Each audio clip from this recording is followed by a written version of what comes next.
Kemudian juga Imam Ahmad rahimahullah ta'ala berbicara tentang orang yang mengatakan lafzi bil Quran makhluk. Lafaz dengan Quran itu adalah makhluk. Ini kalimat ini mengandung dua kemungkinan. Mungkin hak, mungkin batil. Dua kemungkinan ini. Karena Imam Ahmad berbicara keras terhadap orang yang berbicara seperti ini. Kata beliau, siapa yang berkata lafzi bil Quran makhluk, bahwa jahil. Dan siapa yang berkata lafzi bil Quran ghairu makhluk, bahwa mubtadi'. Siapa yang berkata Al-Quran, lafazku dengan Quran itu makhluk, maka ini adalah jahiliyah. Siapa yang mengatakan pelafadanku dengan Al-Quran bukan makhluk, maka dia adalah mubtadi'. Bagaimana ini? Harus dipahami kalimat Imam Ahmad ini. Jadi sekarang kalimat ini lafzi bil Quran itu punya dua kemungkinan memang. Mungkin benar, mungkin salah. Sebab dari kalimat lafzi, lafazku itu mungkin bermakna masdar dan mungkin bermakna maf'ul. Mungkin bermakna masdar yaitu lafzi dan mungkin bermakna malfudi yang saya lafazkan. Orang-orang Jahmiyah ketika sudah mulai lemah, mereka bersembunyi dengan kalimat-kalimat seperti ini. Mereka bersembunyi dengan kalimat-kalimat yang seperti ini. Jadi lafzi Al-Quran ada kemungkinan lafzi Al-Quran mungkin hak, mungkin batil. Dicari kemungkinan. Jadi yang dia inginkan adalah Al-Quran itu sendiri yang saya lafazkan itu sendiri makhluk. Yang diinginkan oleh ahli bidah. Dipahami? Karena pelafadan yang melafazkan ahli sunnah wal prinsip bahwa lafaznya hamba berucap itu pekerjaan dia dan pekerjaan seorang hamba itu adalah makhluk. Ya kan? Allahu khaliqu kulli syai'. Allah menciptakan segala sesuatu. Inna Allah khaliqu kulli qanin wa san'ata. Sungguhnya Allah menciptakan setiap pembuat dan buatannya. Dan Allah Subhanahu wa taala berfirman, Allahu khalaqakum wa ma ta'malun. Saya menciptakan kalian dan apa yang kalian lakukan. Jadi perbuatan yang makhluk itu adalah makhluk. Perbuatan makhluk apa saja yang dia perbuat? Ya, dia memukul, melempar, berucap, berkata. Itu semua adalah perbuatan makhluk. Dan perbuatan makhluk itu adalah makhluk. Ini yang dikarang oleh Imam Bukhari satu buku khusus judulnya Khalqi Af'alil Ibad. Makhluknya pekerjaan hamba. Makhluknya perbuatan hamba. Penjelasan khusus tentang akidah beliau dalam masalah ini. Ketika Imam Bukhari difitnah seputar masalah ini. Nah, dan para ulama sendiri menyalahkan memang orang yang menggunakan lafaz bil Quran itu makhluk atau ghairu makhluk, dilarang mengucapkan kalimat ini. Satu, karena lafaz ini mengandung dua kemungkinan. Kedua, tidak ada para ulama salaf yang berucap seperti ini. Nah, maka hendaknya ditinggalkan kalimat seperti itu dan kita tetapkan bahwa Al-Quran adalah kalamullah, adalah firman Allah Subhanahu wa taala. Ini pembahasan ringkas berkaitan tentang masalah Al-Quran, kalamullah. Sebenarnya banyak kurangnya, tapi insyaAllah kali hari lagi masalah ini. Kita pindah ke poin berikutnya. Kata Imam Al-Barbahari rahimahullah ta'ala, wal iman bil ru'yati yawm al-qiyamah. Dan beriman tentang ru'ya pada hari kiamat.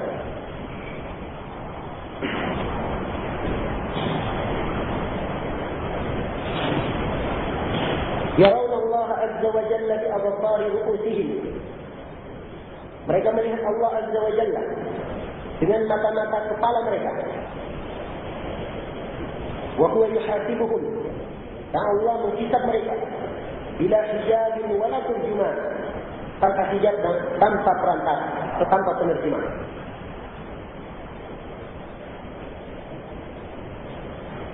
Sekarang dia berpindah ke pembahasan masalah ru'yatullah, melihat Allah Subhanahu wa ta'ala. Dan di dalam masalah ru'ya ini ada beberapa perkara yang betul kita rinci, betul kita detailkan. Yang pertama tentang masalah adillah, dalil yang menunjukkan tentang ru'yatullah, bahwa Allah Subhanahu wa ta'ala akan dilihat pada hari kiamat. Nah, banyak dalil yang menunjukkan.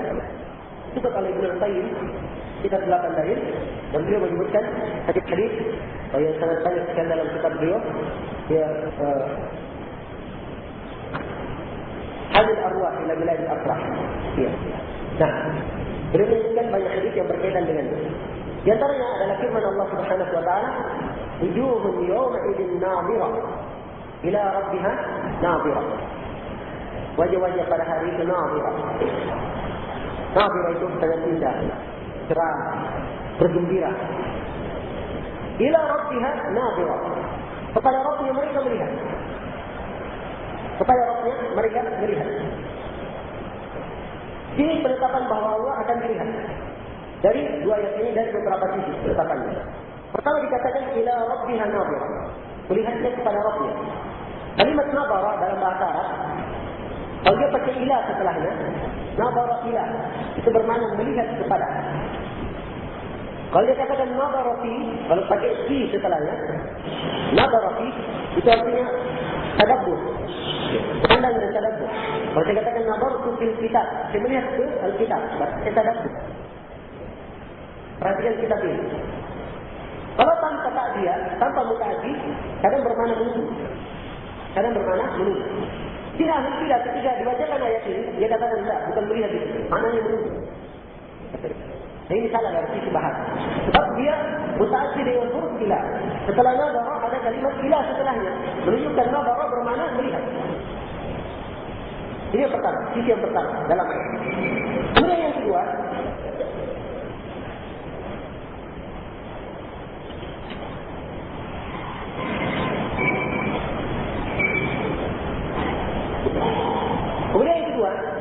melihat yang disebut di sini nadhara, ini disandarkan kepada wajah. Disandarkan kepada wajah. Kalau melihat disandarkan kepada wajah, bermakna apa? Melihat dengan mata kepalanya. Kan begitu. Kalau bermakna menunggu dan cocok disandarkan kepada wajah, ada wajah-wajah yang menunggu. Wajah-wajah menunggu. Kalau wujuhul yawma idzin nadhirah, wajah-wajah waktu itu memandang, nah ini baru cocok. Ya kan? Dari sisi bahasanya. Kemudian kalimat nadhirah. Jadi dari kalimat nadhirah dalam ayat kita menunjukkan tentang hal itu. Dengan ru'yah yang dia bergembira. Dengan melihat Allah Subhanahu wa taala. Baik. Kemudian juga Allah Subhanahu wa taala berfirman. Itu dalil yang pertama. Dalil yang kedua, Allah Subhanahu wa taala berfirman, "Kalla innahum ar-rabbihim yawma idzin lamahjubun." Kan tidak. Tunggunya mereka orang-orang kafirin, ar-rabbihim yawma idzin, dari Rabb mereka pada hari itu lamahjubun. Mereka dihijab. Terhijab. Maksudnya mereka tertirai tidak melihat. Menunjukkan selain orang kafir akan melihat Allah Subhanahu wa taala. Paham ini?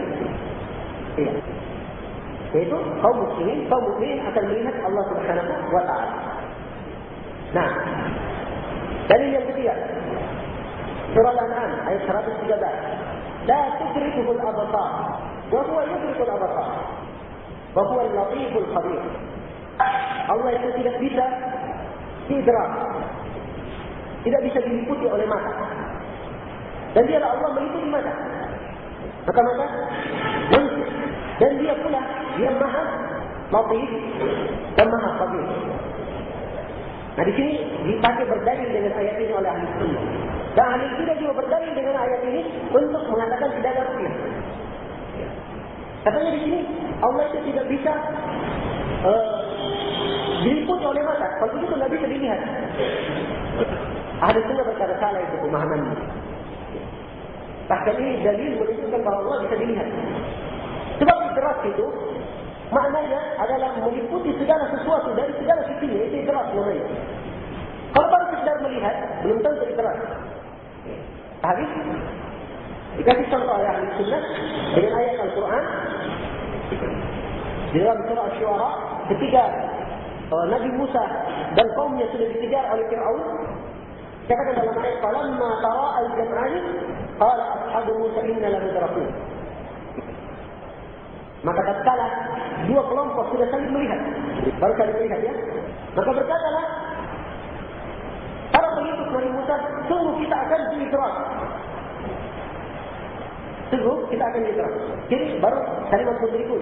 Kalau mudrikun itu tidak pasti. Sudah diliputi itu. Ini baru saling melihat. Baru saling melihat. Kita harus Jadi terus belum tentu. Dia tidak melihat. Nah, itu ahli sunnah ketika membahas tentang masalah ru'yah, seperti Imam Tahawi rahimahullah, beliau katakan ru'yah Allah Subhanahu wa taala itu pada penduduk surga dan hak. Bighairi ihata wala kaifiyah. Tanpa ihata, tanpa meliputi dan tanpa kaifiyah. Jadi ru'yah dilihat, Allah dilihat. Tapi apakah dilihat semuanya? Segala sisinya, segala sudutnya? Tidak. Tapi betul yang ru'yah. Tapi untuk mendekatkan pemahaman, saya mau misalnya ini. Saya melihat dia. Saya lihat saya mau ini dari arah depannya. Tapi belakangnya apa saya lihat? Jadi apa yang sekarang saya lihat ini namanya ru'yah, bukan ihata, bukan idrak namanya. Kalau idrak itu saya lihat semuanya. Saya pandang semuanya itu namanya idrak. Kita habis. Dan yang ditetapkan untuk manusia melihat Rabbnya itu hanya sekedar ru'yah dan tidak bermakna ihata dari segala sisi. Habis. Ya. Dan sebagaimana halnya sifat Allah, ru'yahnya seorang hamba kepada Rabbnya itu tidak sama dengan ru'yah makhluk kepada makhluk yang lain. Ya? Dan bisa disamakan ru'yah hamba kepada Rabbnya dengan ru'yah makhluk kepada makhluk yang lainnya. Baik. Jadi kita tetapkan hal ini. Dan banyak lagi adilah yang menunjukkan tentang isbat ar-ru'yah, dan Rasulullah sallallahu alaihi wasallam bersabda dalam hadis as-sahihain, "Innakum satarawna rabbakum kama tarawna al-badra kama tarawna al-qamar lailatal badr, la tadamuna fi ru'yatihi."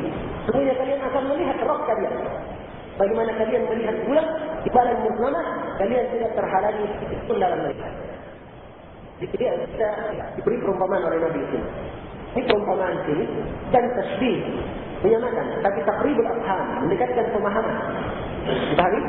Mendekatkan pemahaman. Jadi bulan di malam purnama tidak tertutup dengan awan. Kira-kira tidak kelihatan atau samar atau bagaimana? Tentunya jelas sekali kelihatannya, ya kan? Maka ketika bulan akan melihat kepada Allah Subhanahu wa taala sangat jelas. Jadi bentuknya di sini yang diserupakan itu adalah penyerupaan melihat. Melihat dengan sangat jelas. Bukan yang dilihat. Dan bisa disamakan Allah dengan bulan. Dan begitu. Ya. Nah, itu kata para ulama, ru'yah di sini ar-ru'yah bir-ru'yah.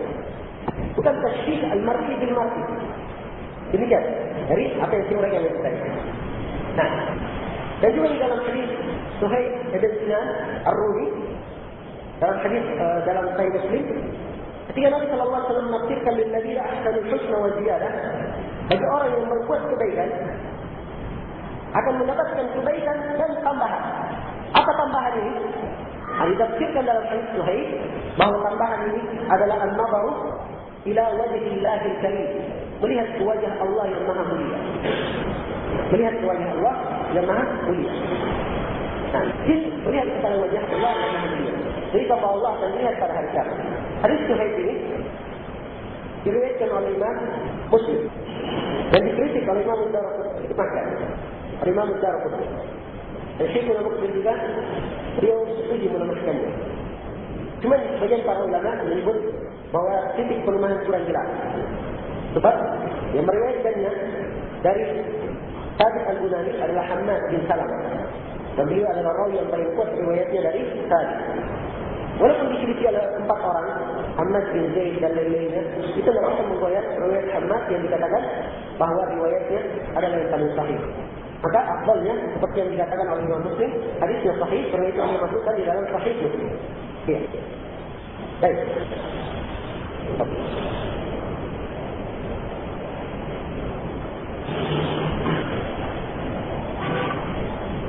Baik, setelah kita mengetahui dari Allah Subhanahu wa taala akan dilihat pada hari kiamat, perlu diketahui bahawa ahli sunnah wal jamaah menetapkan bahawa Allah Subhanahu wa taala pada hari kiamat dilihat di 2 tempat. Yang pertama di Al-Arafah, di Mawqif.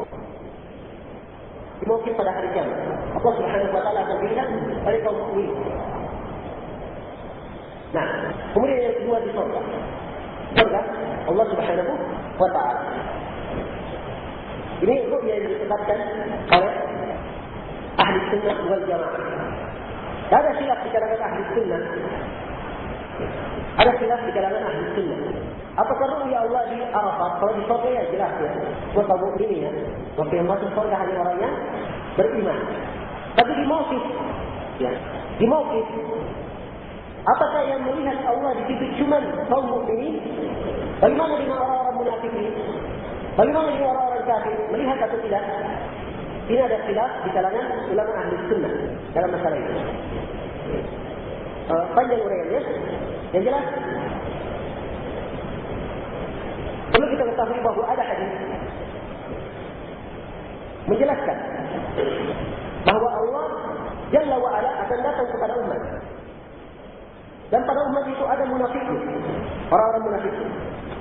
Maka Allah datang selain dari surah yang mereka lihat, selain dari surah yang mereka lihat sebelumnya.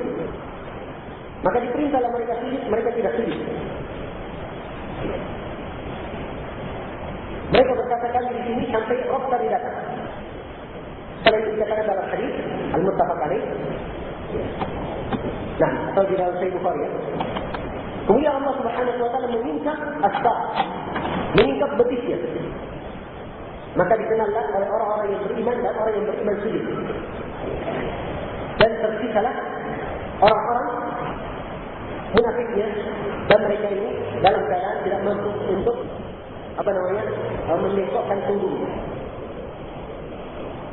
Dari sini, dari pendalilan ini, para ulama menyimpulkan masalah ini, bahawa melihat Allah pada Mauqif itu terbagi dua. Ada melihat Allah, ru'ya yang bentuknya ru'ya ikram, walidda wa na'im. Ru'ya bentuknya kelihatan, penuh dengan kesedaran, penuh dengan nikmati, kegembiraan. Ini ru'ya bagi orang-orang yang beriman. Adapun orang-orang munafiknya, itu ru'yanya adalah ru'ya hisab. Hisab dan ru'ya takrir. Untuk mentakrir apa-apa yang ada pada mereka. Dan ru'ya ta'rif, sebagai ta'rifnya. Bukan ru'ya nikmat lezat seperti kaum mukminin tidak. Ini untuk orang benar. Adapun orang kafir, kebanyakan para ulama ahli sunnah kecuali yang syad, itu mengatakan orang kafir sama sekali tidak melihat apa Subhanahu wa ta'ala. Yang diperselisihkan, banyak perselisihan hanya di kalangan orang munafik. Ini kesimpulan dalam masalah ini. Baik. Nah, itu ru'yatullah, melihat Allah di mana? Di hari kiamat. Bagaimana dengan di dunia? Kata para ulama ahli sunnah bahawa tidak ada yang melihat Allah, atau di dunia terbagi dua. Kita bagi dua dulu ru'ya. Ru'ya dalam keadaan terjaga dan ru'ya dalam keadaan tertidur. Ya. Kalau dalam keadaan terjaga sadar, para ulama ahli sunnah sepakat bahawa tidak ada seorang manusia pun yang melihat Allah dalam keadaan terjaga, kecuali Rasulullah. Diperselisihkan. Yang manusia yang selain Rasul, sepakat para ulama tidak bisa melihat Allah dalam keadaan terjaga. Sebab di dalam hadis riwayat Muslim dan sebagian sahabat Nabi sallallahu alaihi wasallam, Nabi menyatakan ta'allamu annakum lan taraw rabbakum hatta tamut. Tahuilah bahawa kalian tidak akan melihat Rabb kalian sampai kalian mati. Nah, tegas. Tidak ada yang melihat Rabb sampai mereka mati dalam keadaan salah. Paham ini? Karena itu orang-orang sufi, bagian orang yang sesat di zaman ini dan meniru manusia kepada kezatan, melihat Allah Subhanahu wa taala katanya, lihat cahaya, melihat dan seterusnya di khurafat. Ini semua adalah perkara yang merupakan kekufuran. Sebab ahli sunnah wal jamaah sepakat akan hal ini. Siapa yang mengatakan Allah dilihat dalam keadaan terjaga di dunia, maka ini hukumnya kafir. Kalau Islam mengingkari suatu perkara yang dimaklum secara darurat dan mutlak. Tapi ini cuma diperselisihkan pada Nabi sallallahu alaihi wasallam. Apakah Nabi sallallahu alaihi wasallam ketika beliau mi'raj ke langit, apakah beliau melihat Rabbnya atau tidak? Nah, ada yang mengatakan bahawa Nabi sallallahu alaihi wasallam tidak melihat Rabbnya Subhanahu wa taala. Ada yang mengatakan melihatnya. Ada yang mengatakan melihatnya. Nah, tak ada yang tawakuf dalam masalah ini bagaimana yang diterangkan tadi. Cuma yang dikuatkan oleh Ibnu Khuzaimah dan banyak para masyayikh, dan Syekh Mukbil juga menguatkan pendapat ini, bahawa Rasulullah SAW tidak melihat dengan mata kepalanya, tapi beliau melihat dengan hatinya. Melihat dengan hatinya. Ini yang dikuatkan oleh para masyayikh untuk mengkompromikan antara dua hadis. Hadisnya Aisyah berkata, siapa yang mengatakan Nabi Muhammad melihat Rabbnya, maka dia telah dusta. Tapi yang dinafikan oleh Aisyah di sini menafikan melihat dengan mata.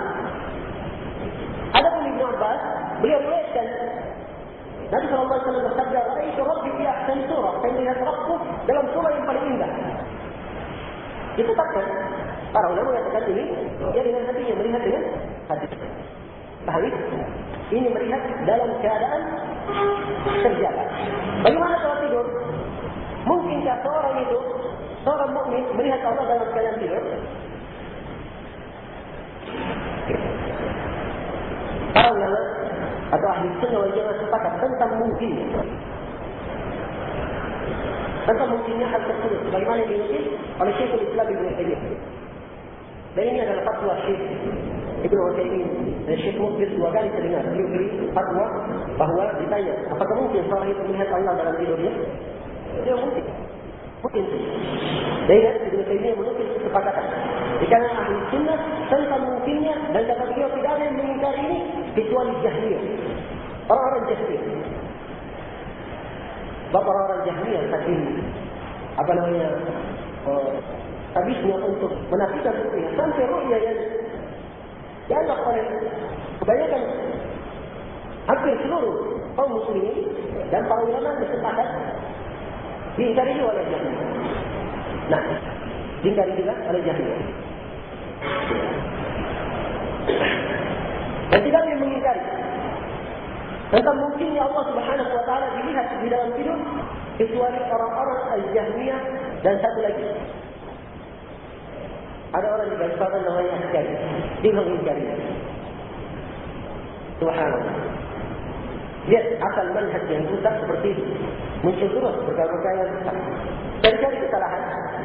Bukan lagi kasetnya Ustaz Khayyid. Katanya dapat Ustaz Khayyid bilang mungkin dilihat Allah pada tidur. Askari memberikan bantahan. Ini adalah perkara yang salah menurut kesepakatan para ulama. Yang lain. Lancar. Tanpa ilmu, jahil murakkab. Dan ini tidak seperti yang disebut oleh Syekhul Islam Ibnu Taimiyah. Cukuplah memiliki fatwanya Syekh Mukbil, fatwanya Syekh Ibnu Taimiyah, dan lainnya cukup. Namanya orang yang kalau sudah rusak manhaj akidahnya seperti itu, ujungnya apa yang ada. Karena dikata Imam Al-Bahari, kalau nampak pada seorang satu bidah, hati-hati dengan kamu. Nanti akan nampak lagi yang lain. Akan nampak lagi yang lain. Subhanallah. Nasallallahu alaihi wasallam. Jadi itu kesimpulan dalam masalah ru'yah. Mudah-mudahan Allah Subhanahu wa taala memuliakan kita semua dengan memandang kepada wajahnya yang penuh dengan kemuliaan dan keagungan. Nah, baik. Kemudian kita pindah ke poin yang ke-18. Dikatakan di sini oleh Imam Al-Barbahari rahimahullah taala, wal iman bil mizan yaum al-qiyamah. Dan beriman tentang timbangan pada hari kiamat. Yuzan fihi al-khair wa syarr. Lahu kifatan wa lisan. Ini pakai waw semua ya, menunjukkan maksud. Dia semua boleh berisi tentang sunnah. Dari sunnah begini, sunnah itu Al-Quran adalah kalamullah. Dari ini prinsip sunnah. Prinsip Islam, ini semua yang disebut. Termasuk dalamnya adalah beriman tentang timbangan pada hari kiamat. Yuzan fihi al-khair wa syarr. Ditimbang dalam timbangan tersebut kebaikan dan kejelekan. Lahu kismatan wa lisan. Timbangan itu punya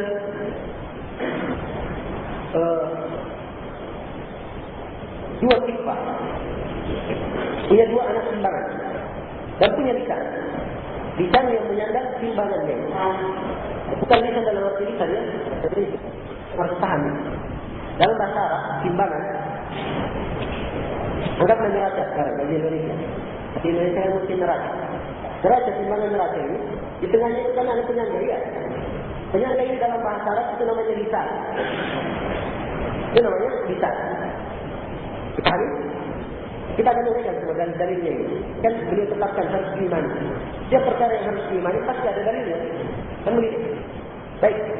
Sekarang beliau berkata beriman tentang mizan yaumul qiyamah. Tentang mizan pada hari kiamat. Ini kan bahwa timbangan itu pada hari kiamat. Bagaimana di dunia ini ada amalan tidak ada hisab. Besok di akhirat hisab tidak ada amalan. Hisab tidak ada amalan. Maka di antara prinsip seorang mukmin adalah beriman tentang timbangan pada hari kiamat. Kita iman yang tersebut. Bagaimana? Ditetapkan dalam Al-Quran. Wal waznu yawma idzin al-haq. Dan wazan timbangan pada hari itu adalah hak. Faman thaqulat mawazinuhu faulaika humul muflihun. Waman khaffat mawazinuhu faulaika alladhina khasiru anfusahum fi jahannam khalidun. Nah, siapa yang berat timbangannya? Maka mereka itulah orang-orang yang beruntung. Dan siapa yang ringan timbangannya? Maka mereka itulah orang-orang yang merugikan dirinya sendiri dalam neraka jahannam kekal di dalamnya. Nah, ونضع الموازين القسط ليوم القيامة فلا تظلم نفس شيئا. Dan kami meletakkan timbangan-timbangan keadilan pada hari kiamat. Dan tidak seorang pun yang dizalimi. Maka ini semua penetapan tentang timbangan pada hari kiamat. Wajib kita imani tentang adanya timbangan tersebut. Ya. Sini Imam Barbahari mengatakan iman bil mizan. Pakai lafaz tunggal al-mizan. Al-mizan artinya satu timbangan. Dan diperselisihkan oleh para ulama, apakah timbangan itu cuma satu atau banyak timbangan pada hari kiamat. Nah, ini dua kaum di kalangan para ulama ahli sunnah dalam masalah ini. Ya. Kalau Syekh Ibnu Utsaimin rahimahullah taala beliau menguatkan bahawa timbangan itu cuma satu. Adapun ayat-ayat dengan lafaz jamak itu hitungannya dijamak karena yang ditimbangnya. Ya, tiba yang ditimbang. Tapi hakikatnya mizan cuma satu. Tapi sebagian masyayikh yang lain seperti Syekh Shalih bin Abdul Aziz Al-Syekh, beliau menguatkan bahawa timbangan itu banyak. Sesuai dengan zahir lafaz hadis. Ya, dan kayaknya ini lebih dekat insya-Allah taala sebab kita tidak pergi ke tempat yang jauh kalau memang ada sesuatu yang zahir yang nampak.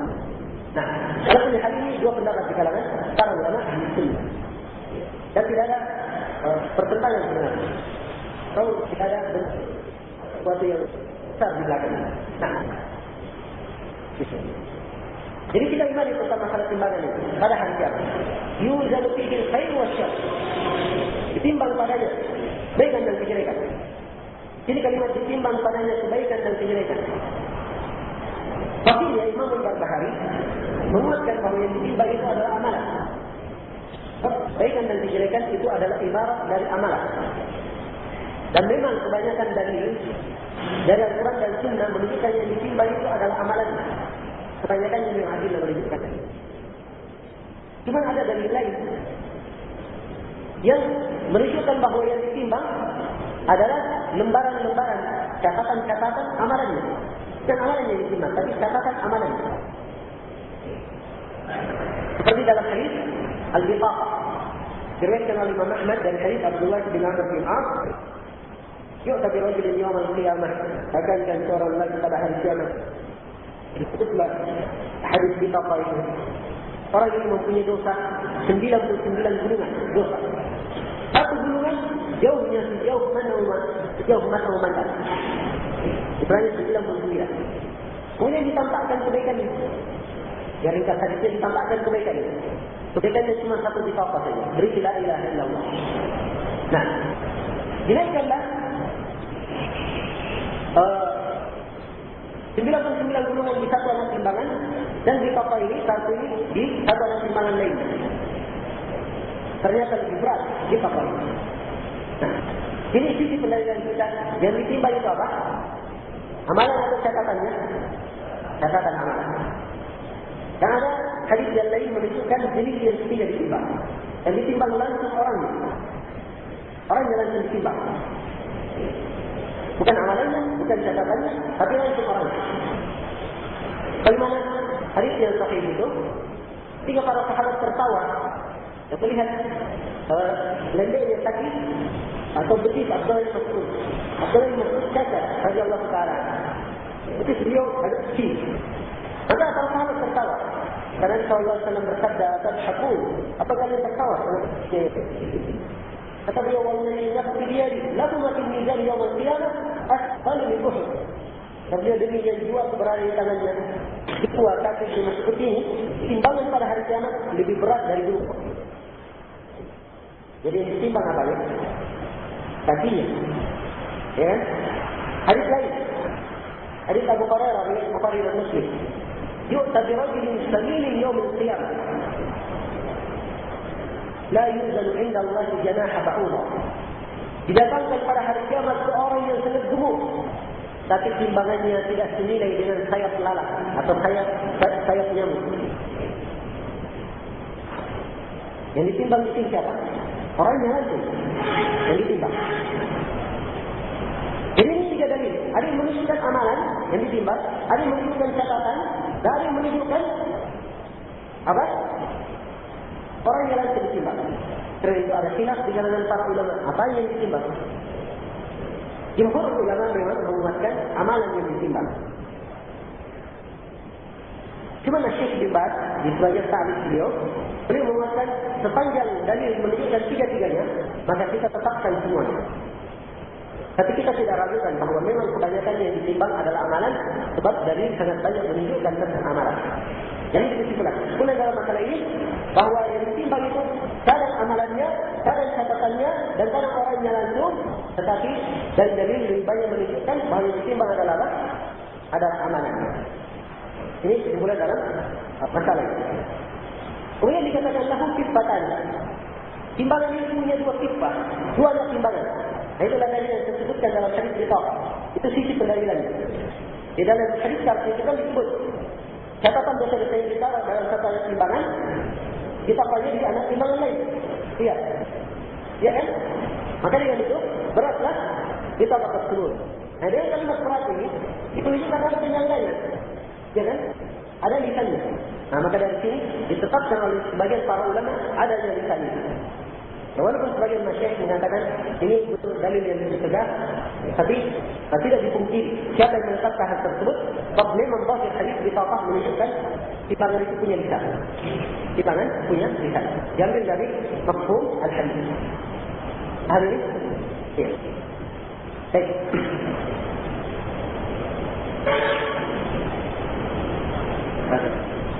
Terima kasih. Allah Taala taala. Subhanallah wa bihamdihi, wa la ilaha illa anta, astaghfiruka wa atubu ilaik. Walhamdulillah.